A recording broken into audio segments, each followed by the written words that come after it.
Ini sebenarnya mobil ini bagus ini Pak. Secara penggantian oli mesin dia rutin.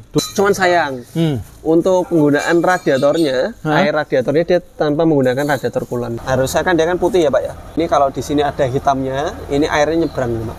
Bloknya ini dia melengkungnya 0,1 itu udah harus dilakukan perataan atau ganti blok. Nggak boleh kita mencampur coolant merek A dengan merek B. Setelah ganti coolant kok malah airnya tambah banyak sampai tumpah-tumpah, itu customer udah bener pakai coolant, ganti olinya nggak tertib. Assalamualaikum warahmatullahi wabarakatuh, Sobat AHPedia, selamat pagi.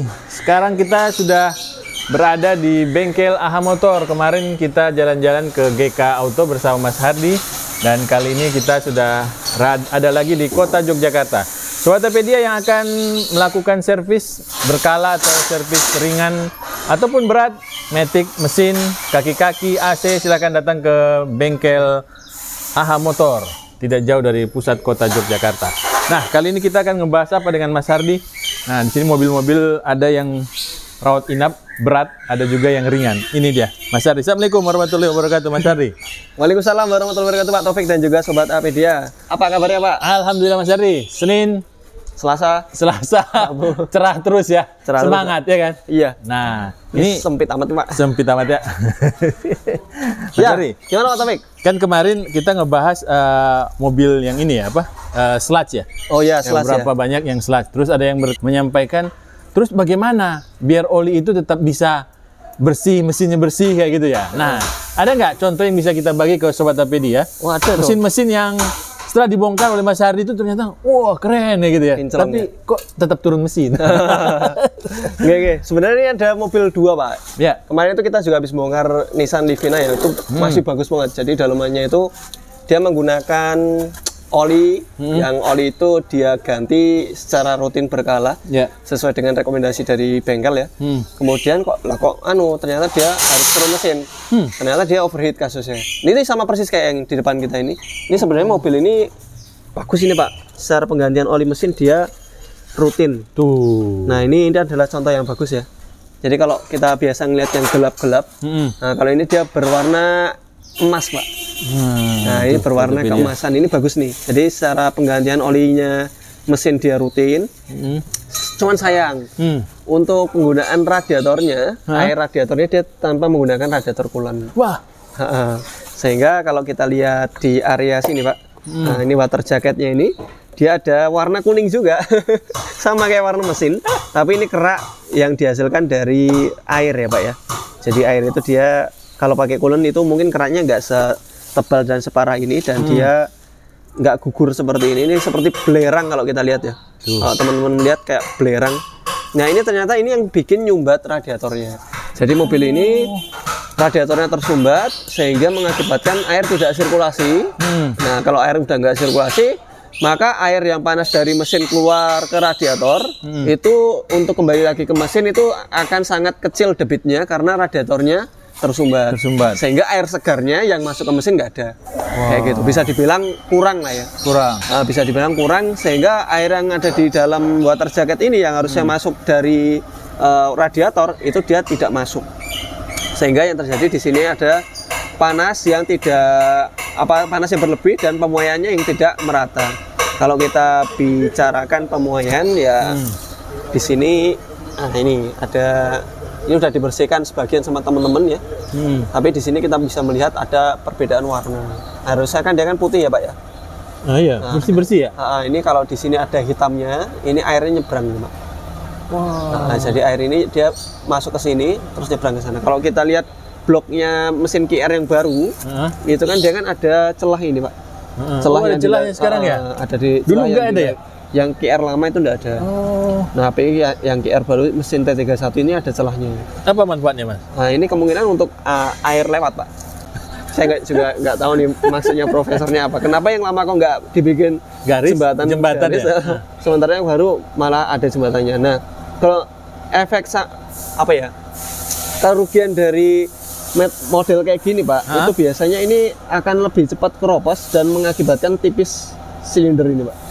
Ya, kalau ini masih beruntung ya. Kita pernah dapetin ini nih dia agak lebar ausnya sehingga dia ininya lebih tipis.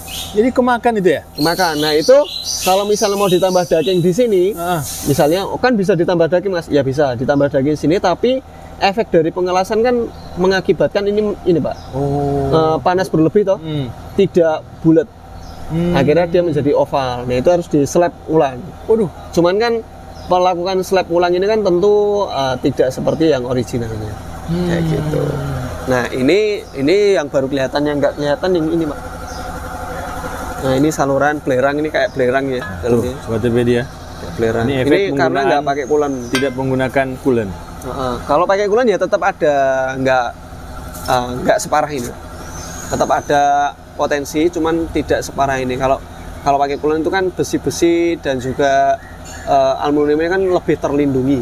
Kayak gitu. Tetap kan kalau coolant kan kadang ada campurannya air Pak. Air itu kan tetap ada mineralnya ya. Tentu yang berefek kepada kayak gini. Nah ini kalau yang nggak pakai coolant tuh kita bisa menyaksikan ini karatnya kayak gini. Wah, lama-kelamaan ini nanti kan kalau dia nyabet air terus, ini kan akan aus Pak. Kita pernah dapeti baling-balingnya ini kan habis ya. Bener. Kali ini dia masih. Cuman ini kalau model kayak gini nanti setelah turun ini kita sarankan diganti. Karena kondisinya udah korosi ya, udah berkarat kayak gini. Itu nanti tinggal nunggu korosi sama habis saja. Kayak gitu. Meskipun nanti kita pakaikan coolant, kita korok radiatornya, kemudian ini kita bersihkan dari belerangnya ini ya, semaksimal mungkin. Meskipun sulit sebenarnya membersihkan. Iya, membersihkan sampai dalam sana sulit. Tapi kita coba usahakan semaksimal mungkin. Terus nanti kita ganti pakai coolant gitu Pak. Jadi pesannya adalah ya jangan cuma ganti oli aja yang diperhatikan, tapi juga penggantian atau penggunaan coolant ini juga perlu diperhatikan supaya mobil tidak cepat menghasilkan ini ya, residu seperti ini ya. Terus juga tidak menyumbat radiator. Terus radiator juga bisa sirkulasi dan mesin sehat, tidak overheat gitu Pak. Baik, Mas Ardi, tadi kan Mas Ardi cerita ini nih bisa keropos ya? Iya. Nah, bisa lebih dalam lagi gitu ya? Iya, kalau keroposnya dia bisa lebih lebar lagi Pak. Mungkin ini dia 1 mili, ini bisa mungkin sampai 4 sampai 5 mili nanti. Baik. Nah, kalau menggunakan air coolant, apakah ini terjadi hal seperti tadi yang Mas ceritakan? Iya, selama dia tidak korosi Pak. Coolant itu kan dia kan sifatnya melindungi ya, melindungi item-item yang kayak gini nih supaya dia tidak terkikis oleh air. Nah kalau pakai coolant dia rata-rata yang pernah kita bongkar itu kadang gini Pak, customer udah bener pakai coolant, ganti olinya nggak tertib. Nah itu kan pernah kita bongkar, wah ini dalamannya sininya bersih ya, tapi kondisinya di area ini blok headnya, nah ini di sini banyak ini apa namanya tumpukan oli yang berkerak. Nah kayak gitu. Nah itu jadi dua-duanya harus imbang Pak. Kalau misalnya pakai coolant ya hal seperti ini, keropos ini nggak terjadi. Ini pun juga sebenarnya belum parah untuk yang tengah-tengah sini. Untuk ini ya alur, kita bicara alurnya ya. Tapi secara kebocoran kompresi sudah terjadi. Jadi ketika starter awal itu, wah mobil itu udah gini Pak. Jadi keluar ininya ya, apa namanya, air radiator itu udah nyemprot. Karena apa? Karena pembakaran di ruang bakar sini dia nyebrang. Jadi warna-warna hitam ini adalah warna-warna pembakaran yang nyebrang sebenarnya. Pembakaran yang nyebrang sehingga air ikut terbakar. Ya mungkin air belum bisa masuk ke sini 100%, tapi tekanan dari ruang bakar ini udah keluar ke sana sehingga di water jacket sini ketambahan tekanan kan Pak. Selain dari putaran water pump, itu ketambahan tekanan terus dia sampai ke radiator bikin muncrat. Ditambah radiatornya kan buntu. Jadi harusnya sirkulasi masuk ke bawah, dia muncrat ke atas. Tapi kemarin udah kita korok radiator pun juga dia masih tetap muncrat kayak gitu. Sehingga daripada kasus overheat berlangsung terus-terusan, maka kita harus clearkan penyebabnya. Sebenarnya kalau misalnya mau diturunkan headnya dulu bisa, sambil diukur kerataan bloknya. Tapi kebanyakan yang model-model aluminium gini, bloknya pun juga ikut melengkung. Toleransi, bicara toleransi berapa kelengkungannya sebenarnya 0,20. Jadi 0,20 itu gabungan antara blok sama head. Jadi kalau bloknya ini dia melengkungnya 0,1 itu udah harus dilakukan perataan atau ganti blok kayak gitu. Ini adalah, nah ini Pak, ini adalah tanda ininya ya, tanda limit. Nah, teman-teman kalau misalkan ini dia masih ada cekung, ini masih dalam, masih bisa di slab tanpa perlu ganti. Di cylinder head pun juga ada. Nah, ini di sini, Pak. Tuh, masih dalam ya Mas ya? Masih dalam ini kalau kita kasat mata ya, ini kurang lebih masih di 0,8 sampai 0,9 mili. Ini masih dalam, yang ini masih ya sama sih. Masih sama. Kayak gitu Pak Taufik. Baik, Mas Ardi, kan tadi Mas sebutkan bahwa penggunaan radiator coolant itu juga harus dilakukan pembersihan juga ya berarti? Iya. Tidak bisa kalau dari awal kita keluar pabrik sampai 20 tahun nggak diganti-ganti? Ya, coolant kan tetap ada masa expirednya Pak. Masa expirednya, dan coolant pun juga kita beberapa ya pernah menemukan yaitu coolant yang merek X itu. Itu X, dia ya?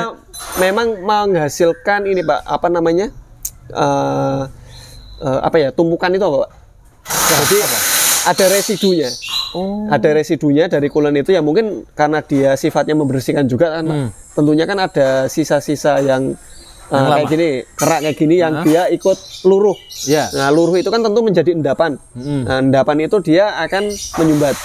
Nah, kita pernah mendapati, dan teman-teman radiator pun juga bilang untuk merek tersebut dia mengakibatkan sumbatan. Kita nggak tahu ya. Mungkin bukan karena produknya, mungkin cara customernya mungkin ya. Ketika dia mungkin ada berkurang, nah itu ditambahkan dengan aditif atau cairan lain. Kayak gitu, bukan ditambahkan dengan coolant dia. Kayak gitu. Mungkin itu yang mengakibatkan adanya endapan, Pak. Jadi endapannya berwarna putih. Nah, itu tetap harus, jadi lebih amannya kalaupun kita pakai coolant ya maksimal 80.000 km harus diganti. 80.000 km. Tapi kalau dulu kami di dealer itu 40.000 udah harus dilakukan penggantian coolant. Jadi paket servis 40.000 itu servis mesin, rem, terus pendinginan. Coolant itu harus diganti. Nah, terus berarti nggak boleh kita mencampur coolant merek A dengan merek B? Lebih amannya nggak usah. Saya nggak tahu ya ada efek samping apa. Tapi kalau yang pernah kita temuin, ya mungkin nggak semuanya. Tapi untuk yang warna tersebut dia mengalami yang namanya keruh, Pak. Keruhnya itu karena endapan tadi. Berubah warna jadi ya? Enggak sih. Jadi keruhnya itu ini Pak, endapannya. Yang dimaksud keruhnya itu endapannya. Jadi kalau sampai yang mencampur warna coolant jadi berubah itu enggak. Tapi di sana ada keruh warna endapan itu. Kalau dibuka upper tanknya itu dia menyumbat. Kayak meskipun dia pakai coolant. Pakai coolant ya? Nah, itu pakai coolant. Ya gimana nggak pakai coolant kan ya kayak gini. Ya, yang pakai coolant itu tetap ada endapannya. Nah, tapi kalau kita mengganti secara berkala, jadi coolant tetap ada endapannya, tapi ganti secara berkala antara 40.000 sampai maksimal 80.000 itu dia bisa refresh lagi, Pak. Nah, gitu. Itu bisa meminimalisir terjadinya sumbatan yang terjadi di mobil ini, dan juga bisa tentunya dinginnya itu lebih stabil ya kalau pakai coolant. Karena coolant kan misalnya kalau nggak pakai coolant itu untuk mencapai 104 derajat itu lebih cepat. Nah, kalau misalnya pakai coolant itu lebih lama. Jadi misalnya butuh waktu untuk penguapannya atau mendidih. Didihnya itu mungkin di 100. Nah, ini kalau pakai coolant mungkin bisa lebih dari itu. Temponya lebih lama. Kalau temponya lebih lama, sama-sama sirkulasi. Nah, nanti kalau misalnya di sana ada termostat, Pak, mendinginkan di radiator, pelepasan panasnya itu kalau pakai coolant lebih cepat adem. Gitu. Kalau tanpa coolant ya lebih lama ya. Jadi secara kinerja motor van pun, kalau yang penggerak depan ya, kan kalau penggerak belakang kan rata-rata pakai visco, Pak. Kalau penggerak depan itu kan dia karena posisi mesinnya itu melintang, nah itu dia motor van-nya nggak ada yang menggerakkan, kecuali pakai motor. Nah itu kalau yang pakai motor itu dia lebih, tentunya pergerakan motornya itu lebih awet karena nggak butuh waktu lama untuk mendingin kalau pakai coolant. Gitu, baik. Mas Ardi, berarti kita memiliki kendaraan itu dua hal ini harus diperhatikan ya, oli dan air. Nah, ini olinya bagus, terbukti dari tampilannya, warnanya juga ya. Warnanya emas ya. Tetapi ternyata gara-gara menggunakan air tidak coolant, tersumbatlah radiator dan overheat. Baik. Terjadi overheatnya itu ternyata ini udah berkali-kali. Jadi kalau hanya satu kali saja, itu belum begitu paten ya, Pak. Tapi kalau udah berkali-kali, yang kalah kan aluminium. Dia kalau udah memuai, dia nggak bisa kembali kepada sifat aslinya. Jadi udah beda bentuk misalnya. Kalau udah beda perubahan. Kalau udah beda bentuk maka ada ketidakrapatan. Kalau dia terjadi ketidakrapatan, berarti dia terjadi yang namanya nyebrang air. Nyebrang. Nah, paling enggak kalau airnya nggak nyebrang, tapi kompresinya pasti nyebrang. Kalau kompresinya nyebrang, si airnya bertambah panas Pak, karena ada pembakaran yang masuk ke dalam, ada gas bakar yang masuk ke dalam ini water jacket. Nah itu juga mempercepat ini panas. Ya, gitu. Baik Mas Hardi, untuk biaya berapa sih Mas kalau kita sudah kejadian seperti ini nih? Minimal 6 juta. 6 juta minimal. Minimal 6 juta. Kalau misalnya dia harus turun blok headnya saja, kemudian ganti gasket itu ya dimulai dari 3,5. Oh. Tapi kalau udah sampai mesin ya minimal 6 juta. Apa saja yang diganti kalau sampai minimal 6 juta nih Mas? Intinya sih cuma ganti gasket Pak. Gasket sama, saja ya?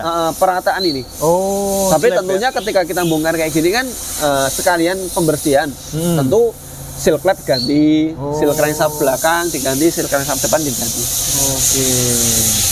Terus kalau ini ya tentu water pump ditemukan yang nggak bisa diselamatkan lagi. Sebenarnya ini masih bisa dipakai ya.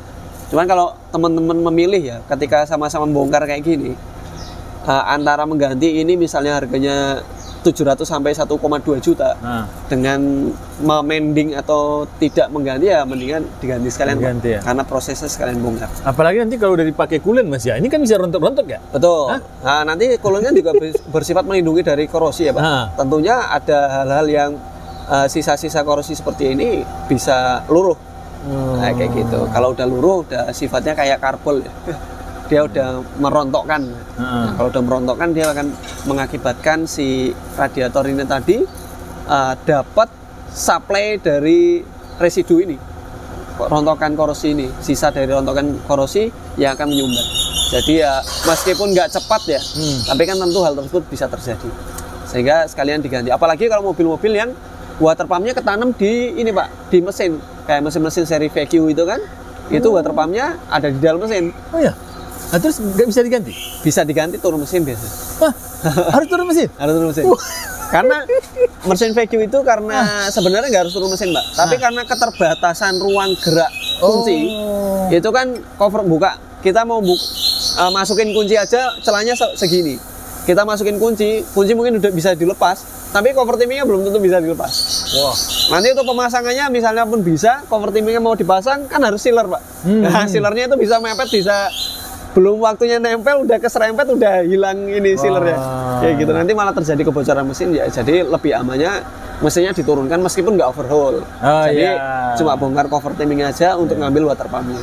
Baik. Nah, menarik kan? Kita buat video-video berikutnya Sobat Hapedia. Insya Allah. Gitu. Nah, ini sudah diperlihatkan oleh Mas Hardi bagaimana penggunaan yang salah di air radiator. Air radiator. Nah, mudah-mudahan Sobat Hapedia juga segera cek kembali mobilnya. Ya. Kalau belum memakai radiator coolant, ya sebaiknya korok radiator dulu. Korok radiator supaya nanti sisa-sisa kotoran yang ada di radiator itu nggak numpuk di ini, di lubang-lubang celah-celah yang radiator sempit itu. Nah, nanti setelah dikorok, teman-teman bisa sirkulasi dulu. Setelah disirkulasi aman, tidak ada guguran kotoran yang dari dalam mesin, bisa dipakaikan coolant. Tapi tentunya dengan pemantau ya. Pemantauan berapa? Setelah pakai coolant itu nanti 10.000 km coba dipantau Pak. Apakah airnya bertambah atau enggak?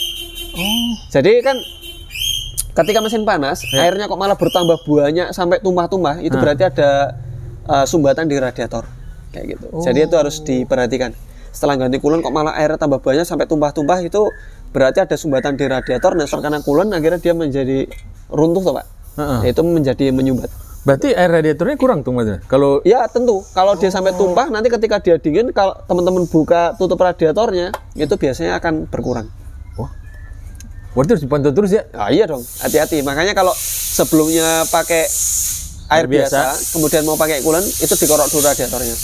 Biasanya sih selamat, kebanyakan selamat Pak. Oh selamat. Selamat, kebanyakan selamat. Tapi ya tentunya kita membicarakan hal ini, ada yang nggak selamat. Ada juga yang selamat. Ada yang nggak selamat. Nah Sobat Hapedia, mudah-mudahan kita bukan bagian yang tidak selamat ya. Kita selamat semua. Ya, terima kasih. Kita Pak Taufik ya. Yuk. Assalamualaikum warahmatullahi wabarakatuh. Waalaikumsalam warahmatullahi wabarakatuh.